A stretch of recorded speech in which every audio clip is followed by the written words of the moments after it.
The reason I like that, it's what I would call deep politics in real time. You'll see in Family of Secrets that I discovered some really astonishing things about the Kennedy assassination, about Watergate, about a lot of these things. And I discovered that many of these traumas in this country are always presented as these complicated, convoluted things you can never get to the bottom of. It turns out you can get to the bottom of them. And most of them have the same cast of characters until those people pass from the scene, and then their children seem to take on the mantle, and so this is what you call deep politics, which is the idea that there's politics and then there's deep politics. And what I mean is there's the sort of superficial stuff, Sarah Palin is annoying, or Dick Cheney is evil or something like that. But that's the kind of, I call that the cartoon version of history. The reality is these people don't operate on their own. There are groups of people who say, who should we run? Dick Cheney was told to become the CEO of Halliburton. I mean, he was on a hunting trip, and the guys came in and said, Dick, we decided you're going to be the CEO of Halliburton. He said, oh, well, okay. And then, they decided somehow he's going to be vice president. And so these people don't do this in a vacuum. There's a whole sort of culture and a system that perpetuates these things. And what frustrates me is that when you talk about these things, they attack you. And they use these pejorative terms. My favorite one is conspiracy theorist, which actually doesn't mean anything. It just means you don't accept the conventional version. Now, of course, there are people who, as they call, I was recently in England, they call them the nutters, which are people who just always assume some convoluted scenario and that nothing is ever as it appears, which is not right either, or some just incredibly fantastic thing that you could never figure out how that would possibly be done. But there are a lot of things that are not the way we're told, and it is the instinct of institutions of all kinds to cover up. And this is not surprising. I mean, if any of you have children, you don't tell the kids everything, do you? No, so you're sort of covering up, or you wait until they're old enough or something. But you have to think about that. The U.S. government says, let's wait until the American public is old enough, and then we'll tell it. So they just don't. We're never old enough, and they can't tell us. And so it goes back to stuff like that, the polio vaccine, where, do you remember that, the first round, and they gave it to all these kids, and they got polio. I'm trying to remember, wasn't Salk, but one of these doctors in New Orleans wanted to show how safe it was, and he gave it to his kids, and they got polio, and so they were all horrified, and they had to cover this up because it would just destroy them, the faith in the system, and so on. And so this is always going on, and that's the importance of doing the journalism. Anyway, Boston bombing, real-time deep politics, because that first week, the second I heard that this thing happened, I went, oh boy, because I don't know what it is. Maybe it's so many years of looking at those color-coded alerts, and then they don't turn into anything, and the timing of them always around elections and things like that. And I thought, these people are taking advantage of us, and they're using, they're tightening the screws at key moments, and why wouldn't they do that? That's a very valuable control mechanism. And so looking at the Boston bombing, somehow, because I'd been thinking that ever since 9/11, there really were zero, as far as I know, real terrorist attacks on U.S. soil. Now, you have to think about, they all tell us we have to be afraid of Muslims, but how many Muslims live in this country who didn't commit a terrorist act? Like millions of them. I meet them every day in New York City driving cabs and, give me a sandwich or something, and they're basically pretty nice, law-abiding people. And so I thought, what was this all about? And I thought, how do they sustain this? Because if you go back to the early 90s, anybody remember the peace dividend? Anybody remember that? It didn't happen. We were told that's the end of history. Remember Francis Fukuyama or whatever, and the end of history, and it's all over now. And swords shall be beaten into plowshares and so forth. And it didn't happen. And in fact, there was no reduction of any note in the military spending. And then, in addition to all of that and all the foreign threats, then we got Homeland Security, this giant boondoggle, which is the greatest cash cow for all these companies. And by the way, I encourage you to, if you have a stock in any of these outfits or something, just read the annual reports from these companies, because they actually say, people are afraid and the world's in chaos. Looks like it's going to be a pretty good year for us. They basically say that. And so anyway, so the Boston bombing. So I don't know what happened to me. I just get these instincts. And I was just reading somewhere that instincts aren't real. You know, they talk about the debate over noetic sciences. I don't know. But I get instincts all the time. And they're probably not instincts scientifically. They're probably, you know, you collect a lot of data and it processes somehow. But anyway, whatever it is, that as soon as I heard about that bombing, I was like, oh my God, I get a bad feeling about this one. It's too perfect. It's tax day. You know, it's what they call Patriots Day. It's the Boston Marathon, this, you know, hallowed family event, you know, in Boston, you know, the home of the American Revolution. And these bombs go up, and I say, oh boy, I got a bad feeling about this.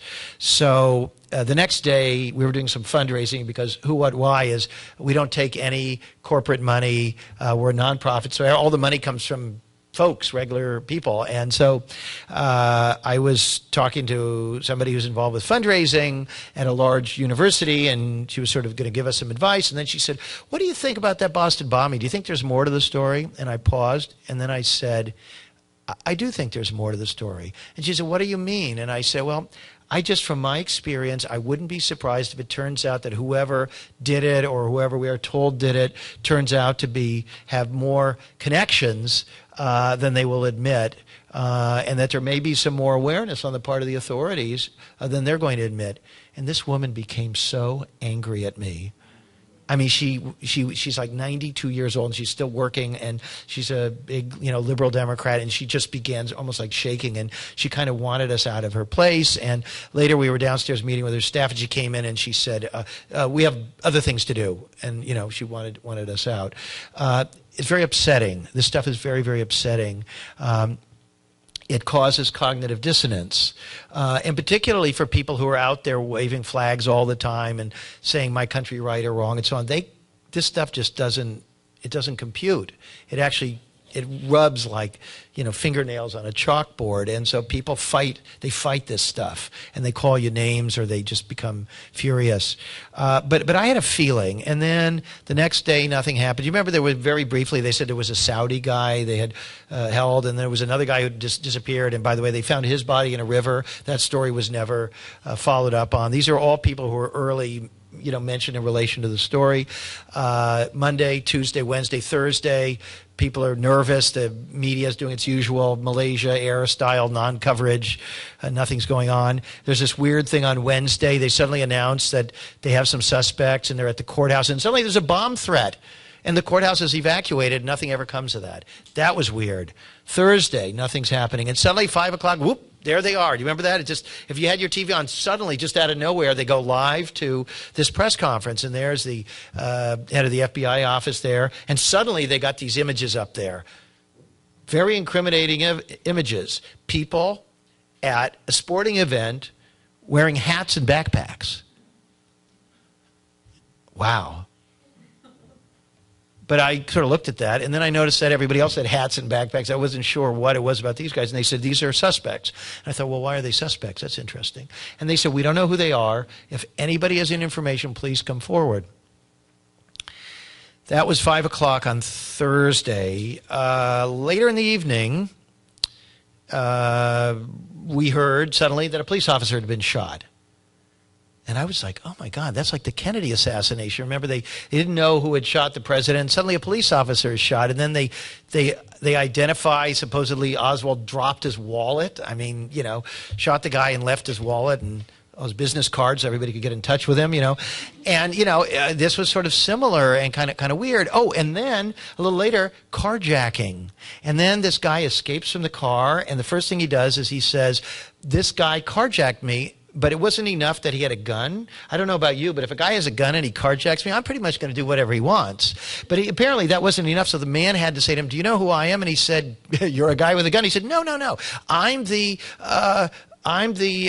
Boston Marathon bomber. And he said, oh, I also just shot a police officer. And I thought that is the weirdest darn thing, you know, because honestly, you want the driver, if you're carjacking him, to just kind of be calm and not imagine a larger scenario, just that he wants to drive you and that's it. So that seemed very strange to me. And then we began looking at all these things. We looked at the shooting of this police officer. They made a huge big deal about the fact what a hero he was, a first responder, they say. A year later, they still say. It's all a lie, and it's disgraceful, and it really is tragic because obviously his family, I am sure I can't talk to them about this because they want to be proud of him. Well, they should be proud of him because he was a good police officer at MIT, and the kids liked him, and that's enough. But he was not a hero in anything. This original story they put out, and if you ask people what happened, they say, oh, they shot him in a, he was trying to stop them. And, that's not what happened. It took days and weeks for this to come out, and almost nobody knows the real story. The real story is not only did he not confront them, he never saw them. And, they finally said, oh, well, he was sitting in his car on the street, and they came along, and they wanted to take his gun. Well, that's not what happened either. What happened was he was sitting in his car wedged between buildings on a completely dark campus. Now, why would they even be on the campus? You're fleeing for your lives, supposedly, the FBI showing your pictures, and you're going to go to a darkened campus to see if you can find a cop sitting between two darkened buildings, and then you're going to shoot him in the head and not take his gun? It doesn't make any sense. And so what we do at Who What Why is we just go, I like to say I went to the Colombo School of Journalism. I just go, I just don't quite, I can't see, I can't quite, why? It doesn't make any sense to me. It doesn't make any sense to me. And so that didn't make any sense. And then this took me almost 9 months of looking at the story of the carjacking victim. By the way, who knows the name of the carjacking victim since he's the one who was the recipient of the confession? Anybody know their names? His name? Danny? What's his last name? It's just Danny? What's your name? Devin, do you have a last name? Oh, what's Danny's? See, isn't that a little strange? We don't know Danny's last name. It actually turns out Danny is not his first name. They until recently, something weird is happening again. They never showed his face. He was always in shadow. They altered his voice, and they never told us who he was. So here's the guy who has the confession. The reason we think those two kids did it is because of him. Chinese. And he used the Chinese to English translation app in your phone? Yes. It's kind of smart. He was smart. He was very, careful. Because otherwise, what did they show us? One guy got mad at me. This guy's a journalism professor who lives in Boston. He said, we know they did it. I said, well, how do you know it? He said, we saw them planting the bombs. So I said, you saw them planting the bombs? He said, it was all over TV. I said, wait a minute. What are you talking about? It turns out they never showed us them planting bombs. They've released some stills, and we'll have some articles about whether those stills are real or accurate and what they actually show. But it's just one thing after another. It's like they got an endless bag of tricks. And so you look at this stuff and you say, none of this adds up. This Danny, by the way, we found that he told different versions to different news organizations. In some, he was carjacked for 90 minutes, which is a really long time. It's a small area there in Boston. Where would you go for 90 minutes? Another account was 60 minutes, which is still pretty long. Another one was 30 minutes. And another one was, get this, that he was not carjacked at all. He actually told that to a news organization early on. He said that they just took his car. It's astonishing. This is the biggest story in the country, and nobody seems to know any of this stuff. And so we write about all this, and we found many, many more things about that story. It goes on and on and on. I mean, it's truly staggering. You can see photos that have been altered, statements that they made that make no sense. We're working on about 5 or 6 stories right now, so I don't want to say too much about them, but it's really unbelievable. And for an investigative journalist, this is almost like a dream story because it's like an Easter egg hunt. The stuff that is wrong is everywhere. And yet nobody's looking at this. The media is not looking at this. And you could say, well, I could ask you who you like. Public radio, not looking at this. Liberal weekly and biweekly magazines, not looking at this. Websites that are progressive, blogs with a lot of traffic, not writing a word about any of this. There's a complete silence. And for anybody who lived in Weimar, Germany, or lived in Chile or Argentina or something, this is a very terrifying time, folks, because nobody's doing anything and nobody's saying anything. There's a conspiracy of silence.